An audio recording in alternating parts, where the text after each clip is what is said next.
La récente publication d'une biographie de Georges Bernanos par Philippe Dufay aux éditions Perrin me donne l'occasion de vous parler d'un de mes écrivains préférés, et c'est avec beaucoup de joie. Bernanos a laissé une trace indélébile dans la littérature du XXe siècle, mais également dans l'histoire du catholicisme français. Bernanos est royaliste et Bernanos est catholique, et il restera royaliste et catholique toute sa vie.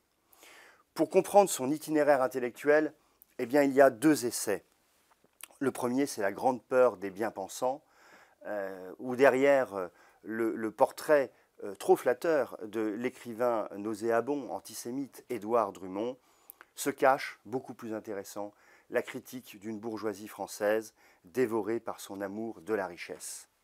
Et puis, il y a ce fameux livre qui, dans les années 30, assurera la popularité de Bernanos, Les grands cimetières sous la lune, où, pendant la guerre civile espagnole, il défend, contre toute attente, les républicains contre les nationalistes catholiques qui ont trahi les valeurs de l'Évangile. On retrouve toute cette passion bernanosienne, toutes ces tensions de Bernanos dans son œuvre littéraire, dans son œuvre romanesque. On ne peut pas tout citer, mais comment ne pas commencer par le commencement, son premier roman, Sous le soleil de Satan, qui dans les années 20 est un ovni dans la littérature. Ce magnifique texte sera mis en scène au cinéma par Maurice Pialat dans un film extraordinaire où il donne à Gérard Depardieu un de ses plus beaux rôles.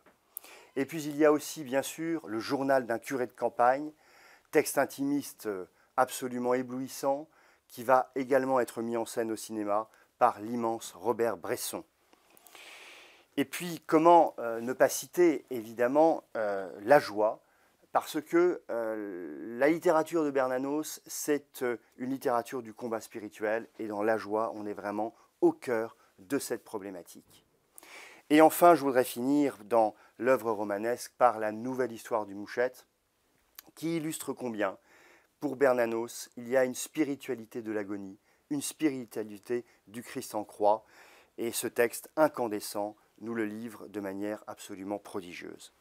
Alors, par où commencer pour lire Bernanos, pour ceux qui peut-être ont la chance de ne pas l'avoir encore rencontré? Eh bien, je dirais peut-être par un de ses ouvrages les plus accessibles, qui est une pièce de théâtre, Le dialogue des Carmélites, là aussi célébrissime, et là aussi mis en scène par Pierre Cardinal. Le dialogue des Carmélites raconte l'exécution par le pouvoir révolutionnaire des Carmélites de Compiègne, et on retrouve évidemment toute l'œuvre flamboyante de Bernanos dans cette pièce de théâtre. Alors, que peuvent trouver aujourd'hui les jeunes chez Bernanos? Eh bien, ils peuvent trouver sa résistance inlassable à l'oppression, ils peuvent trouver son amour de la France, son amour de l'Église, et peut-être, comme naguère en 1950 le faisait Roger Nimier, pourront-ils à leur tour élire Georges Bernanos comme leur capitaine.